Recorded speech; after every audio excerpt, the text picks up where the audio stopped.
ಈ ಒಂದು ಸುಂದರ ಅರ್ಥಪೂರ್ಣ ಕಾರ್ಯಕ್ರಮದ ವೇದಿಕೆಯಲ್ಲಿ ಆಸೀನರಾಗಿರುವಂಥ ಶ್ರೀಮತಿ ಪ್ರಿಯಾಂಕಾ ಉಪೇಂದ್ರ ಅವರೇ, ಶ್ರೀ ಉಪೇಂದ್ರ ಅವರೇ, ಶ್ರೀ ದೇವರಾಜ್ ಅವರೇ, ಶ್ರೀ ಗಣೇಶ್ ಅವರೇ, ಶ್ರೀ ಸೂರಪ್ಪ ಬಾಬು ಅವರೇ, ಶ್ರೀ ಕೆ ವೆಂಕಟೇಶ್ ಅವರೇ, ಶ್ರೀ ನಾಗಣ್ಣ, ಸಭೆಯಲ್ಲಿರುವಂಥ ಎಲ್ಲ ವಿಷ್ಣುವರ್ಧನ್ ಅಭಿಮಾನಿಗಳೇ,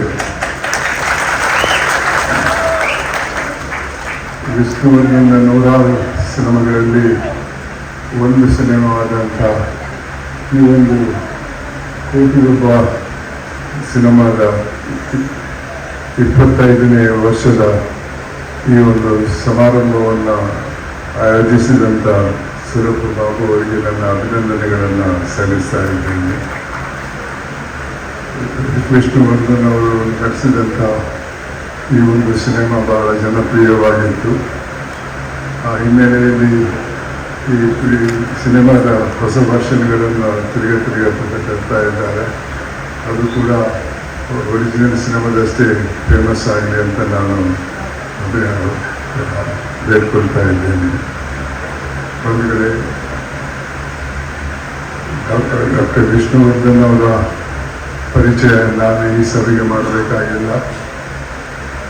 ಅದನ್ನು ಇಂಗ್ಲಿಷಲ್ಲಿ ಗಾದೆ ಇದೆ, carrying coal to Newcastle. Newcastle ಅನ್ನೋ ಜಾಗದಲ್ಲಿ ಬೇಕಾದಷ್ಟು ಕಲ್ಲಿದ್ದಲಿದೆ, ಆ ಊರಿಗೆ ಕಲ್ಲಿದ್ದಲನ್ನು ತೆಗೆದು ಹೋಗುವಂಥ ಅಗತ್ಯ ಇಲ್ಲ ಅಂತ ಗಾದೆ ಹೇಳ್ತದೆ.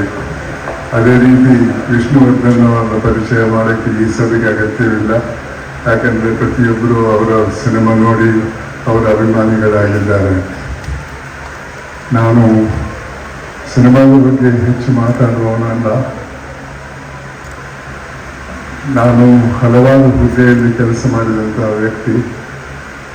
ಇವತ್ತು ವಿಷ್ಣುವರ್ಧನ್ ನೆನಪಿನಲ್ಲಿ ಒಂದು ಚಿಕ್ಕ ನನ್ನ ಜೀವನದ ವಿಚಾರವನ್ನು ನಿಮ್ಮ ಮುಂದೆ ಇಡಬಯಸ್ತೇನೆ. ನಾನು ಕರ್ನಾಟಕ ಲೋಕಾಯುಕ್ತಕ್ಕೆ ಬರುವವರೆಗೆ ಒಬ್ಬ ಕೂಪಮಂಡಲನಾಗಿದ್ದೆ. ಸಮಾಜದಲ್ಲಿ ಆಗಿ ಹೋಗುವಂಥ ಅನ್ಯಾಯದ ಬಗ್ಗೆ ನನಗೆ ಜಾಸ್ತಿ ಅರಿವಿರಲಿಲ್ಲ. ನಾನು ಸುಖವಾಗಿದ್ದೆ, ಎಲ್ಲರೂ ಸುಖವಾಗಿದ್ದೆ ಅಂತ ತಿಳ್ಕೊಂಡಂಥ ವ್ಯಕ್ತಿ. ಲೋಕಾಯುಕ್ತಕ್ಕೆ ಬಂದ ನಂತರ ಬಹಳಷ್ಟು ಅನ್ಯಾಯವನ್ನು ಕಂಡೆ. ಇದು ಯಾಕೆ ಈ ರೀತಿ ಆಗ್ತಾ ಇದೆ ಅಂತ ನನ್ನಲ್ಲೇ ನಾನು ಚರ್ಚೆ ಮಾಡಿದಾಗ ನನಗೆ ಅನಿಸಿದ್ದು, ಇದು ವ್ಯಕ್ತಿಗಳ ತಪ್ಪಲ್ಲ, ಇದು ಸಮಾಜದ ತಪ್ಪು. ನಾನು ಚಿಕ್ಕವನಾಗಿದ್ದಾಗ ಅಂತಹ ಸಮಾಜದಲ್ಲಿದ್ದೆ. ಆ ಸಮಾಜ ಒಳ್ಳೆ ಕೆಲಸ ಮಾಡಿದ್ದವ್ರನ್ನ ಗುರುತಿಸಿ ಪುರಸ್ಕರಿಸ್ತಾ ಇತ್ತು, ತಪ್ಪು ಮಾಡಿದ್ದವ್ರಿಗೆ ಶಿಕ್ಷೆ ಕೊಡ್ತಾ ಇತ್ತು. ಅದು ಕೋರ್ಟ್ ಶಿಕ್ಷೆ ಅಲ್ಲ. ನಮ್ಮ ಗ್ರಾಮದಲ್ಲಿ ಯಾರಾದರೂ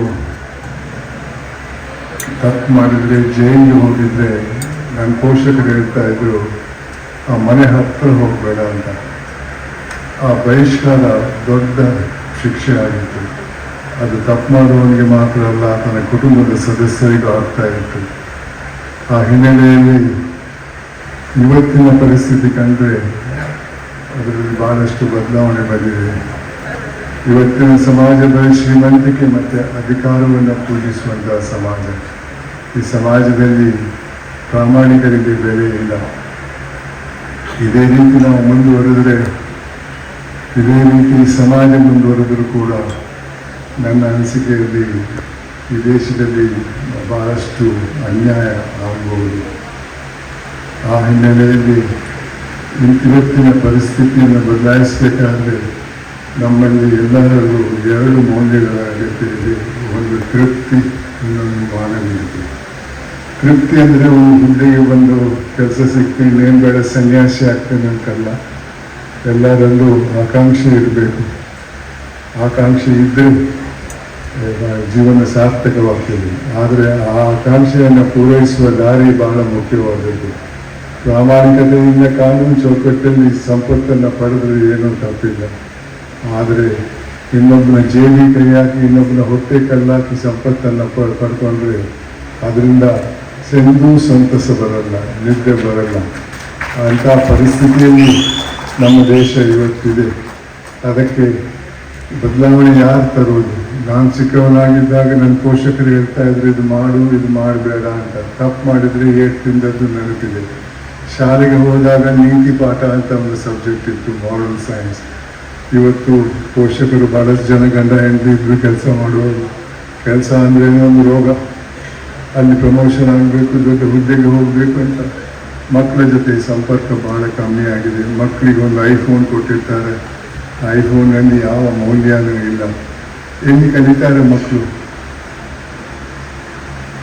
ಅಂತಹ ಸಮಾಜದಲ್ಲಿ ಇದ್ದೇವೆ ಬಂಧುಗಳೇ. ಈ ಸಮಾಜವನ್ನು ನಾವು ಬದಲಾಯಿಸದಿದ್ದರೆ ಮುಂದೆ ಬಹಳ ಕಷ್ಟ. ಸಂತೋಷ್ ಸರ್, ದೇವರಾಜ್ ಸರ್, ಗುರು ಸರ್, ಉಪಿ, ಗಣೇಶ್ ಅವರೇ, ವೇದಿಕೆ ಮೇಲೆ ಎಲ್ರಿಗೂ ನನ್ನ ಹೃದಯಪೂರ್ವಕ ನಮಸ್ಕಾರ. ತುಂಬಾ ಇಮೋಷನಲ್ ಆಗ್ತಾ ಇದೀನಿ. 25 ವರ್ಷ ಆಗಿದೆ ಅಂತ ರೆಟ್ರೋಸ್ಪೆಕ್ಟ್ ಅಲ್ಲಿ ಅನಿಸ್ತಾ ಇದೆ, 25 ನಿಮಿಷ ಆಗಿದೆ ಅಂತ. Babu sir, thank you so much for this opportunity first of all, and especially Naganna sir, thank you so much. Vishnu sir ನನ್ನ ಇಷ್ಟೋದು ಒಂದು ಸ್ಟಿಲ್ ನ್ಯೂಸ್ ಪೇಪರಲ್ಲಿ ನೋಡಿ ಆ ಸ್ಟಿಲ್ ಅವ್ರು ಕಳಿಸಿದ್ರು, ನನಗೇನೋ ಜ್ಞಾಪಕ ಇದೆ. ಸೊ ಅವಾಗ ಅದು ಖಂಡಿತ ಸತ್ಯ. ನಿಮಗೆ ಅಷ್ಟೊಂದು ಮೆಮ್ರಿ ಪವರ್ ಹೇಗಿದೆ ಅಂತ 25 ವರ್ಷದೆಲ್ಲ ಕ್ಲಿಯರ್ ಆಗಿ ಜ್ಞಾಪಕ ಇದೆ ಅಂತ ನನಗೆ ಒಂಥರ ಆಶ್ಚರ್ಯ ಆಗ್ತಿದೆ. ಬಟ್ ತುಂಬ ಕರೆಕ್ಟಾಗಿ ಹೇಳಿದ್ರಿ. ನನಗೆ ತುಂಬ ಆಸೆ ಇತ್ತು, ಬಟ್ ತುಂಬ ಭಯ ಇತ್ತು. ಬಿಕಾಸ್ ನಾನು ತುಂಬ ಹೊಸ ನಟಿ, ಅವಾಗ ತುಂಬ ಚಿಕ್ಕವರು. ರೆಸ್ಪೆಕ್ಟಿಂದ, ಭಯದಿಂದ ನಾನು ಕೇಳಿದೆ ಅಲ್ವಾ, ನನ್ನ ಕೈಯಲ್ಲಿ ಸಾಧ್ಯನಾ ಇಷ್ಟು ದೊಡ್ಡ ಮೂವಿ. ಆ್ಯಂಡ್ ನಾನು ಉಪೇಂದ್ರ ಅವ್ರ ಹತ್ರ ಕೇಳಿದೆ. ಆಮೇಲೆ ಐ ಥಿಂಕ್ ಸರ್ದು ಯಜಮಾನ ಮೂವಿ ರಿಲೀಸ್ ಆಗಿತ್ತು ಅವಾಗ, ಅದಕ್ಕಿಂತ ಆಗಲಿಲ್ವಾ ಅದನ್ನು? ಓಕೆ. ಬಟ್ ತುಂಬ ಖುಷಿ ಆಯಿತು. ಆ್ಯಂಡ್ ನನಗೇನು ಜ್ಞಾಪಕ ಇದೆ, ಫಸ್ಟ್ ಡೇ ಮೈಸೂರು ಶೂಟಿಂಗ್ನಲ್ಲಿ ಒಂದು ಆಟೋ ಸೀಕ್ವೆನ್ಸಲ್ಲಿ ನನ್ನ ಇಂಟ್ರೊಡಕ್ಷನ್ ಸಾಂಗ್ ಆಗಬೇಕಾಗಿತ್ತು. ಆ್ಯಂಡ್ ಅಲ್ಲಿ ವಿಷ್ಣು ಸರ್ನ ನೋಡಿ ಎಷ್ಟೊಂದು ಜನ ಸೇರಿಬಿಟ್ರು, especially ladies, pregnant ladies, that ನಾವು ಶೂಟಿಂಗ್ ಪ್ಯಾಕಪ್ ಮಾಡಿಬಿಟ್ವಿ. ಶೂಟಿಂಗ್ ಮಾಡೋಕ್ಕಾಗಲಿಲ್ಲ ಬಿಕಾಸ್ ಅಷ್ಟೊಂದು ಜನ ಬಂದುಬಿಟ್ರು. ಅವಾಗ ನನಗೆ ಗೊತ್ತಾಯ್ತು, ಮೈ ಗಾಡ್, ಇಷ್ಟೊಂದು ಕ್ರೇಜ್ ಇದೆ ಅವ್ರಿಗೆ. ಆ್ಯಂಡ್ ಅಷ್ಟೊಂದು ಒಳ್ಳೆ ಮನಸ್ಸು ಆ್ಯಕ್ಚುಲಿ. ಬಿಕಾಸ್ ನಾನು ತಾಯಿ ದರ್ಶನ ಮಾಡಬೇಕು ಅಂತ ಅನ್ಕೊಂಡಿದ್ದೀನಿ ಸರ್ ಅಂತ. ಆಮೇಲೆ ಹೇಳಿದರು, ನೀವು ಅನ್ಕೊಳ್ಳೋದು ಬೇಡ, ತಾಯಿ ನಿಮಗೆ ಕರಿಬೇಕು, ಆವಾಗ ನೀವು ಹೋಗೋದು ದರ್ಶನಕ್ಕೆ ಅಂತ ಹೇಳಿದರು. ಸೊ ಆ ಚಾಮುಂಡಿ ತಾಯಿ ಬ್ಲೆಸ್ಸಿಂಗ್ಸು ದಟ್ ನನಗೆ ಈ ಮೂವಿ ನನಗೆ ಸಿಕ್ತು. ಕೋಟಿಗೊಮ್ಮ ನನ್ನ ಫಸ್ಟ್ ರಿಲೀಸ್ ಆ್ಯಕ್ಚುಲಿ ಕನ್ನಡದಲ್ಲಿ. ಇವೊಂದು H2O ಶೂಟಿಂಗ್ ಮುಂಚೆ ಸ್ಟಾರ್ಟ್ ಆಗಿತ್ತು. ಸೊ 100 ಡೇಸ್ ಆಗಿ ಇವತ್ತು 25 ವರ್ಷ ಆಗಿ ತಿರ್ಗಾ ರಿಲೀಸ್ ಮಾಡ್ತಾ ಇದ್ದೀರ ಅಂತ ಕೇಳಿ ತುಂಬ ಖುಷಿ ಆಯಿತು. ನಿಜವಾಗ್ಲೂ ತುಂಬ ಇಮೋಷನಲ್ ಆಗ್ತಾ ಇದ್ದೀನಿ. And thank you so much, ನೀವೆಲ್ಲರೂ ಬಂದು ಇನ್ನೂ ಈ ಮೂವಿನ ಇಷ್ಟು ಇಷ್ಟಪಡ್ತೀರಾ. ಹಾಡುಗಳು ಇನ್ನೂ ಟಿವಿಯಲ್ಲಿ ಬರುತ್ತೆ, ನಾವು ಕೇಳಿ ಖುಷಿ ಪಡ್ತೀವಿ ಅಂತ ತುಂಬ ಸಂತೋಷ ಆಗ್ತಿದೆ. Thank you so much. ತುಂಬ ಜನ ಮಾತಾಡಬೇಕು, ಥ್ಯಾಂಕ್ ಯು ಸೋ ಮಚ್ ಅಂತ ಹೇಳ್ತೀರಿ. ಆ್ಯಂಡ್ ಹೀಗೆ ನಿಮ್ಮ ಸಪೋರ್ಟ್ ಕನ್ನಡ ಚಲನಚಿತ್ರ ಮೇಲೆ ಇಲ್ಲಿ ಅಂತ ಕೇಳ್ಕೊಂಡು ನಮಸ್ಕಾರ. Thank you.